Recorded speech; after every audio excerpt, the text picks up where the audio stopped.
Alors, pour les Français, parler argent, parler monnaie, c'est pas le sujet qu'ils préfèrent. Mais là, il va falloir s'y mettre parce que franchement, rien ne va plus. Nous savions que une croissance infinie dans un monde fini, un jour ou l'autre, ça allait mal se terminer. Eh bien, euh, oui, effectivement, nous commençons à toucher plus que les limites. Depuis le début du 21e siècle, Euh, le Brésil, la Russie, l'Inde, la Chine et l'Afrique du Sud se sont unis pour essayer de faire contre-feu à la puissance du pétrodollar. Or, depuis le début de l'année 2023, ils ont été ralliés par les pays arabophones producteurs de pétrole. Et même l'Iran les a rejoints. Vous imaginez la panique dans le monde du pétrodollar. Alors, indépendamment de cet événement, les zones géopolitiques essayent de travailler sur des monnaies numériques.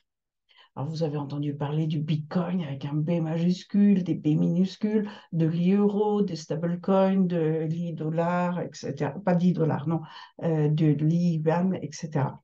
Assez bizarrement, les travaux qui gravitent autour de ces monnaies numériques ont plutôt pour objet de transposer dans le monde du numérique ce qui existe dans le monde des monnaies sous leur forme actuelle. Or, c'est peut-être dommage parce que nous pourrions profiter de cette mutation pour essayer d'accompagner la mutation sociétale dont nous avons besoin.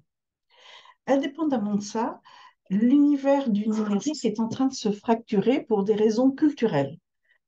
Les acteurs historiques sont nord-américains et pour eux, euh, les questions d'échange entre les individus sont des questions trop importantes pour être confiées à des États. Pour eux, il faut que ce soit des entreprises privées qui s'en occupent. Et c'est comme ça que nous avons des entreprises privées qui gèrent et qui veulent encore plus gérer nos données personnelles, qui pilotent les instruments avec lesquels nous échangeons et donc très naturellement qui s'apprêtent à battre monnaie pour que nous puissions faire des échanges à caractère commerciaux. Pendant ce temps-là, de l'autre côté de l'océan Pacifique, il y a les Chinois qui, eux, sont confucéens et non utilitaristes comme les Américains. Eh bien, dans cette pensée confucéenne, et les intérêts des individus passent en arrière-plan par rapport aux intérêts de la communauté. Et c'est comme ça que la notion de notation sociale s'impose comme une évidence, puisque les intérêts de la communauté font que nous avons besoin de données pour gérer au mieux les intérêts de la communauté. Eh bien, cette notion de notation sociale, elle nous horrifie. Donc, gestion privée de nos données, on n'aime pas. Notation sociale, on n'aime pas. Nous, nous sommes des stoïciens. Et donc, nous voulons avoir la maîtrise de nos données. Toutefois, nous comprenons qu'il est nécessaire de mettre sous des conditions bien précises nos données à disposition de la communauté pour que la communauté nous fasse un environnement socio-culturel et économique de bonne qualité.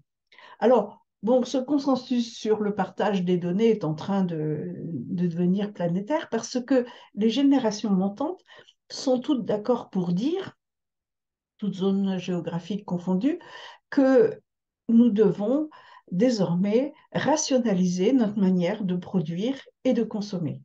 Rationaliser, ça veut dire utiliser des données et mettre des robots. Or, nous savons que les robots ont tendance à grignoter en priorité les tâches qui sont allouées à la classe moyenne. Or, nous savons aussi que les civilisations qui ont périclité ont eu comme un des premiers signes graves qui s'est manifesté, c'est justement l'effondrement de la classe moyenne. Or, l'effondrement de la classe moyenne, c'est 400 ans minimum de chaos. Donc, si nous pouvions épargner cette épreuve à nos descendants, ce serait peut-être faire œuvre utile. Par ailleurs, nous savons que lorsque les civilisations se développent et qu'elles répondent de mieux en mieux aux besoins primaires des individus, eh bien les individus se mettent à exiger un bien commun de haute qualité. Or, dans notre système économique actuel, le bien commun est en fait euh, perçus comme des dépenses. Donc, nous essayons de faire pour le mieux, mais toujours avec un gros souci d'économie. Et du coup, nous avons de la radicalité qui est en train d'apparaître dans les populations. Nos démocraties deviennent très difficiles à gouverner. Donc, nous allons bien être obligés de complexifier notre pensée économique de façon à ce que nous lui mettions que nous mettions un opposé complémentaire à l'économie productive qui est la seule que nous savons gérer. Les opposés complémentaires, c'est ce que la nature fait pour piloter des systèmes complexes. Par exemple, quand vous voulez plier le bras, vous contractez le biceps pour faire monter l'avant-bras, mais le triceps est mis à contribution pour réguler la manière dont vous voulez actionner l'avant-bras, vite, fort, etc. Eh bien, le biceps et le triceps sont des opposés complémentaires.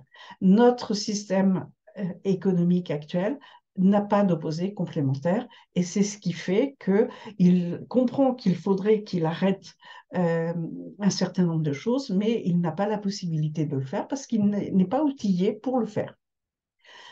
Alors, la question s'énonce presque simplement, mais elle est difficile à mettre en œuvre parce que les créations de valeur dans ces deux espaces, productifs et contributifs, ont un comportement opposé.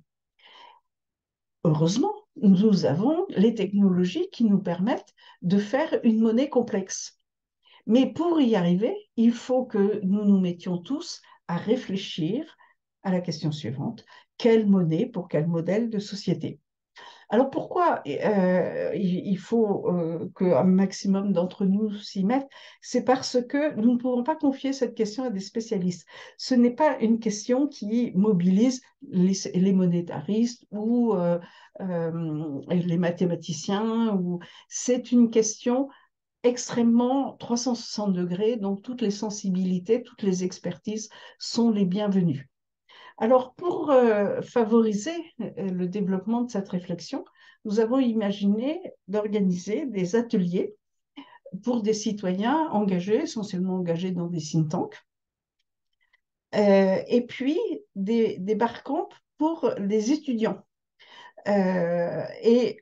Pour favoriser la mise en route des travaux de ces ateliers ou de ces barcamps, nous avons rassemblé dans un petit document qui s'appelle pour le moment Monnaie Fiction tout un ensemble d'idées fortes qui ont été travaillées depuis une dizaine d'années maintenant à travers différents think tanks qui sont spécialisés dans différents domaines.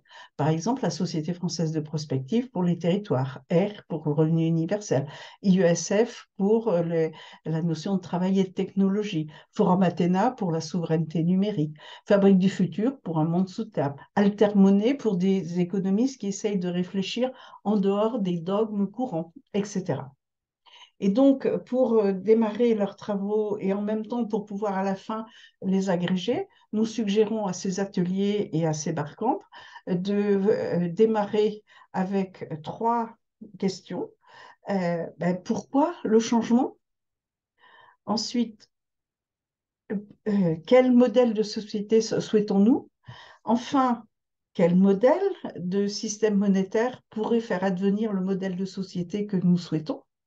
Et donc, ces travaux, une fois agrégés, vont permettre de remettre à niveau le document Monnaie Fiction, qui probablement changera de titre, et ce document sera mis à la disposition du plus grand nombre, à condition que tous ceux qui le diffusent citent bien leurs sources. Ainsi, vous êtes tous invités à imaginer un système monétaire qui permette aux hommes de poursuivre leur évolution.